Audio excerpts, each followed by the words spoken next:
MP for Asin South, former Deputy Minister for Education, Honorable Reverend Intim Fojo Entry and Common Fasimi. Honorable Mimochi. Naboko dear.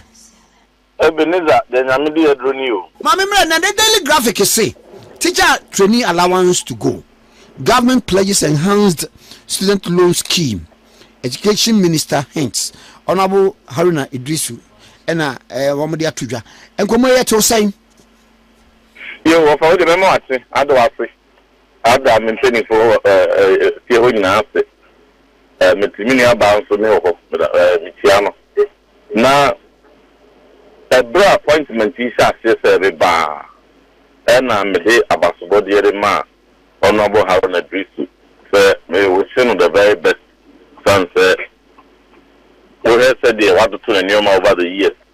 And a position be in the past. One the man, no Minister for Communication, somebody Minister for Trade, somebody Minister for Employment. My father as a tone in your man.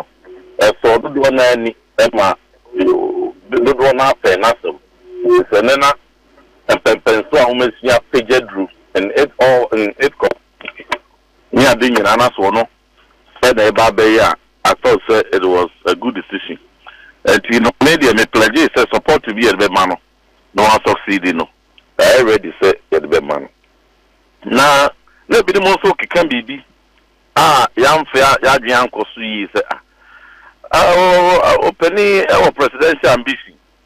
Not yet any phone so one more. Now, Sasa, no, Mokano, no cray. And no, I mean, said any dear. But Bibiano, we are early days yet. The amount for big can be on, we are listening. Okay, but may show in the fullness of time. No, the rabbit to Ghana never me whom baby be an offer. But they no more can say, oh, presidential ambition now, acquire the education. Education, and so no. Washa, then someone else before a council on by Ombayano. Now, do now, you betray him, you betray him, you betray him, you betray him. Now, and also no. Whoever is leading that sector will be very unpopular because Oman Penini the honor of fear na pa or Babedi Din Wako. But who be overhead this ministry no now pencil Yabo Dean said one pencil you try with you try training allowance, you try teacher training allowance, one pencil you try free teachers, one pencil and you try teacher license, one pencil you try way more. One sounds very popular because the 6.3 million people who got to demand NDC, no. Baby, never more. What was a teacher training allowance? Or 2 months, dear, and so there was a can allowance. But the answer, but do way out, papa. But Mamma, really, a dear Bakus, and me, so what I will say. The minister explained that why the allowances would be maintained in the interim. Government intended to phase the allowance system out gradually. There is no way we should be feeding a student at the tertiary level. We can narrow feeding to basic and free senior high school, but the tertiary level, students should be able to take care of themselves. Now, Mami Muso, and Nidia almost said, boss say, a woman manifesto say, first year for no, you bet you are fees, I'm a woman any idea. To say, and what is why argument to say, sir, teacher training for you. One more to say, one more investor of Cape Coast, one more tertiary for. Why should you continue to feed them, give them allowance? Can anyone any pound corner, any more allowance to boost their morale and they and so forth? It why? Also, Kwame. Nina Sankomodi Nina dear, may position is a nursing training allowance, teacher training allowance. You will send to be at the buy. Purpose and so the buy and so. A idea, airborne, service, Obi Becase, a fade the teacher for whom he antino, incentives to be a bem, let me attract it, Nipadodo, the best and the brightest at the selection level no say won betumi esigina say me baba apply akwa teacher no yen free because we are getting more no. In you give yourself just about 5 years we'll get back to the same problem now near where no to introduce those incentives. Okay. A teacher for incentives the and never be teaching in Kwampo and a pre-become at the entry level, no cry to make it attractive and attract best brains, and no cry most critical. It will call you free one. Now you are undermining the importance of the teaching profession. Nibwa a song the more mine over better to nothing. Now, Okazu, the teacher ni Obiaku Square, your manager, other teacher ni Kwandi, Oku Square, your service, your pampano, your manager, your man allowance, we. But it will be a bit take his position behind a trail at the welfare of the teacher. Because the welfare of the teacher begins from when he is taking the decision among 1,001 professions. Me a lawyer, me a teacher, me apply for law school and me apply for medical school, me apply for engineering school and me apply for a college of education. These are decisions and options are nipa BIV secondary school. One so be taking.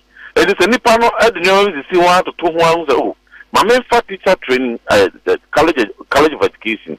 It sounds anyi kurano mikwi abandama me aduane adi anyi kura mikwi menya allowance bi kaka nka de twame ho sebe ama wano se de mehwe no bosumi bia mpa bosumi be 9 nsia bi podi ekambom eba abo ano no metumi podi adibi papa bi ayi we de me de to so kwa me first school bi ti se agricultural training college won se kane no na bebre wo wa neja standard 7 for wo me people teacher no de ye ya wurewure mu a ebe ye modular na wo ma kane no mbe ye modular no na bebre wo wa wo ma wo ma eti me kai se agricultural training college no dudu no akora na ba ya mbe ye set enum ne ade no bebre kwa adopa no wo de amane wo no yire no wo ma eti no in around 1969 no ebe nyina no na the scheme no ne se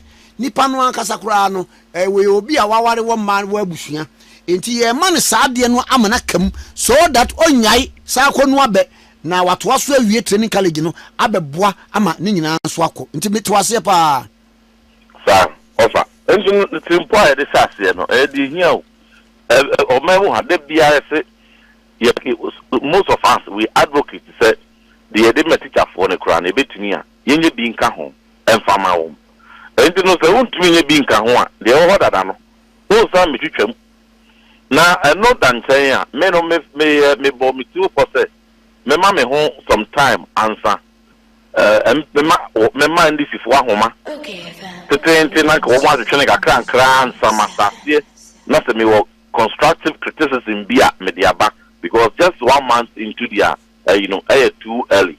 But it is too early also say one more ever between new memoir, say a new ma here Ghana mine. But yeah, politicians they are not who we need power via Serbia who really free one term. Then say the obedient ya do enya sabe ayadi to not bind the brain. You must also be guided. But it's as if one feels when you the overwhelming endorsement of Ghanaians in Tino. Say the supreme party and you make me a child you pim.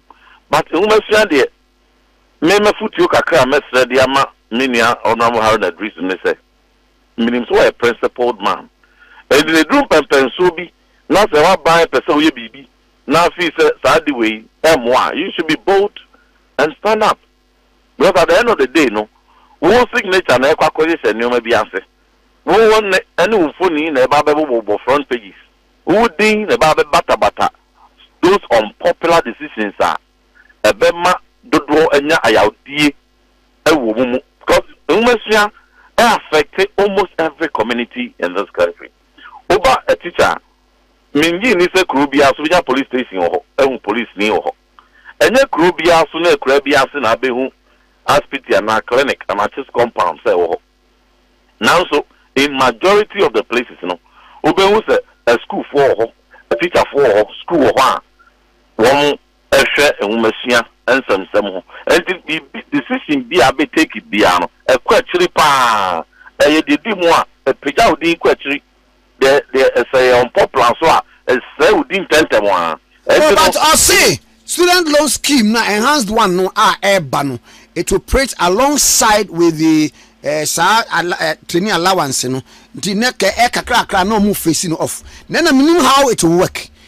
Over same position no take in 2016.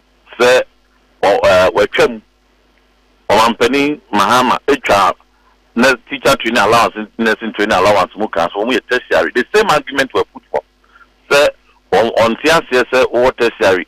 Na yebe sama allowance feed you near wo twam na wa open one student loan trust fund ne wo ha would be kwajibi the same argument and no make here but the outcome of that election no say majority of Ghanaians no sebia it didn't sit well with them teacher for any nurse for anyone here person who enter that profession anyone more busia for any colleges of education until Oshaya this election woman are very forceful on that tangent so you become woman are very loud on it too ubekaya woman are very loud so what can be clandestine it is the same woman power now woman say so move teacher training allowance moon yet the dean ye be dia train na woman atwam na so mu twam wi a na the hundreds of thousands of teacher unions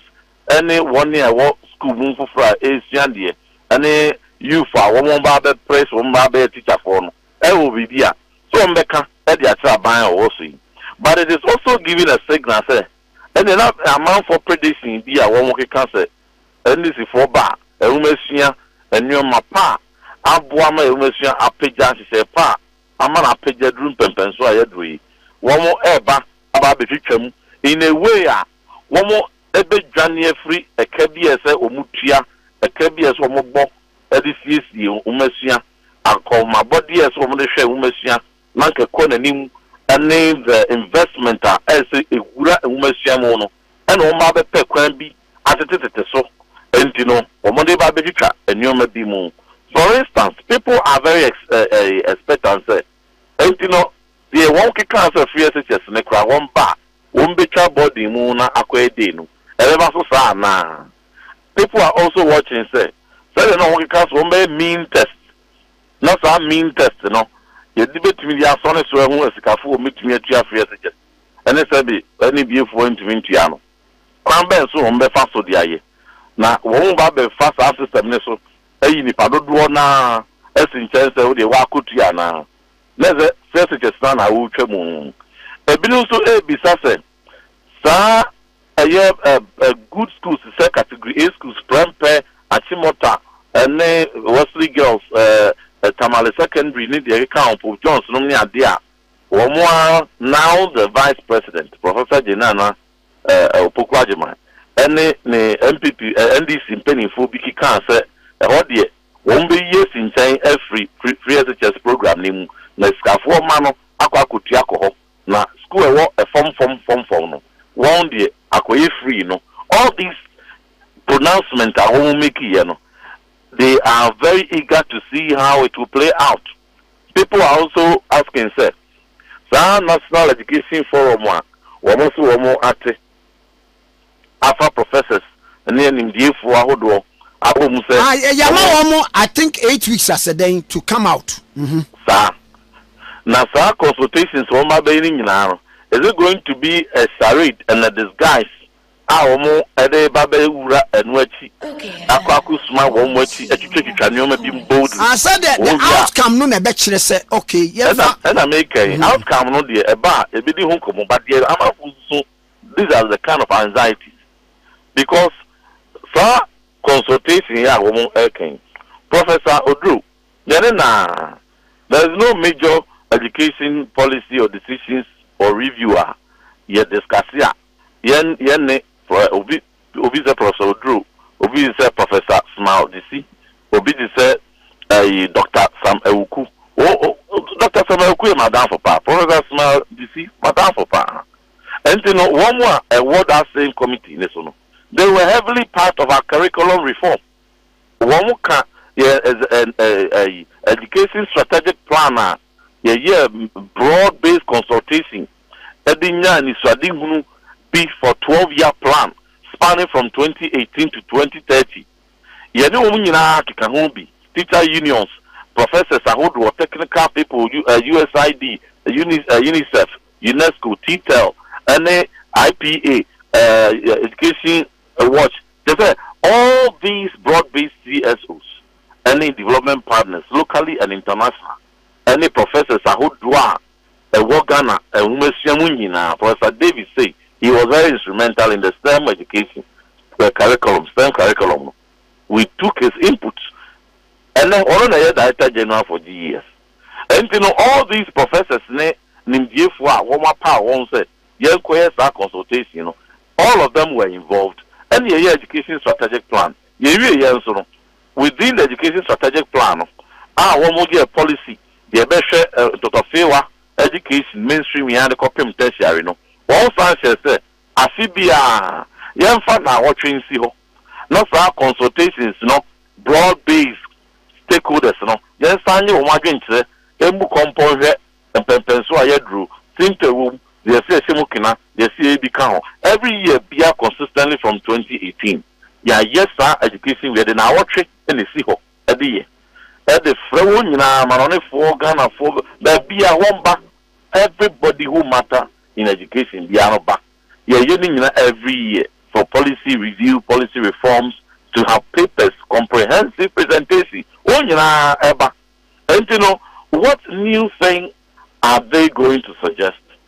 From the same people views are they be advice at the ma abwa the other question other people are asking is until one more consultation we are they going to set aside our education strategic plan a bit back every year 2030 and one be year a and now say they are strategically going to think beyond 2030 where do we go? Sunset, yeah, you go so year to 2 the baby 2030 so I can't fear very number and you know a brasso yeah baby be doing their twasso not from 2030 so that me and so they will be another 20 years be that would be a very fantastic view but no not a quack as a politics as usual now the party be bar I said the party now free so no or yeah ye piano ye be in China also yeah the for anyway about 3 years no ye chum ya any 4 years we about 4 years no ye chum ya no say we na be a bar or ba be chum I be before for dia na no or man no ye nyam ye ntumi nko ye ni mpempenso a say yakono say to me enya strategic plan na sabe NPP for one a choice strategic plan no a broad based and to balance no when you go so it doesn't exist. Now the baby before people are going to ask that are we going to have a parallel strategic plan, a parallel strategic policy, and now say the baby the abitu this said the Omampeni Mahama now all can say or no STEM education, TVET education, and the existing grammar education, or beckoning in our boom back. Okay, say the home come on. Then the secondary school 9 and 26 schools are all Ghana. But the other could be an open secondary or as in your STEM or as in your TVET to integrate all these streams, and a major part of their manifesto, and a consultation, a baby. And now say the before and ever. So I think sir, as a government, why a campaign media winning? But when we you need to be able to be circumspect, sir. And you may be you am fat among some embassy no. And you know sir, Bobby Puna me say ya. So I may win every yen share quite a befaswa. Yen fire and sa politics and cocky cancer, you may be ancestor, no one goes offer. With the educationist. A ban of policy is a long-term approach. So we hear policy for front. By the time we will be developing new policy in the crown. Not a brave the curriculum for front. It will take you about 2.5 years to 3 years to develop a new curriculum. We develop it will take you another 2 years. And no what developer we no when the publishers be share now what can areas no yeah. And so what research, and so what they are by context, and so much a woman illustrations, BPR, what publish years one, and some Naka also, and from 6 months to 1 year. Let the review book be author the actual in line with the curriculum. Ni viewing in answer. Approve our back and my textbook so be back. About you maybe now on the number 4 years. As there be no castle, and a more year new curriculum crown, a debate 2-3 years answer, textbook will buy. It's because processes are the phone, a year lengthy in nature, so you know in year. In much the same way, no, 2015, there was a major education crisis in this country. And quiet among your stakeholder consultation. Development partners normally now them said that the urban access at the lower level it's okay. You know be near drew at that time, but not how be breed. Name quality no how pa and don't know quambers never fast a cure. And pensing be break also. And the COVID said that be India for also maybe we are similar crisis in the education system. What for technique be? Now, for intervention, it was targeted instruction and differentiated learning. And to the penny for do a call share one by and I'm saying it. Yes, quite be fast one. You be put into our local context. What has worked for India? No, the Bay Juma or Ghana Hakrana. Yes, some and reflect it. Yes, so a peculiar context. And you know, IP local CSO. Organization, Akodare Women's Pa, and that one say, one set that pilot project, nothing. And you won't start differentiated learning pilot project. One start there are about 600 schools, and on the start here. We are doing Pensubi, we are impact evaluation. And on who said, Adabaya Juma, results now, Ebanity Mupa, and the end Mukaka, around a UNICEF for Becca, and also expanded. Additional 1,000 schools. Our friend of Star Project. And to the ones that you can't one year at the end of their pilot impact evaluation, you know, there this results, you know, a demo, and I say World Bank and Casanso Becan. One Becan, one the ordained interventions, technical support near the Ebebois and Messia, as years, other CSs and so Ebecan who be. And one more a year be a friend of Gallup. So that Gallup program targeted 10,749 schools. So the be at the basic level, no, a bit to me a cure crisis now a woman a component a woman pants teacher for now one more child the other than training penny between the amount let me acquire differentiated learning and targeted instruction. I can't hear Ben and say the school for no, not school heads between your candy. They running school, no, and a combination of other interventions. And a Newman phonics-based approach, play-based pedagogies, and then they can a boy in the school system, circuit supervisors, crisis, and school improvement support officers.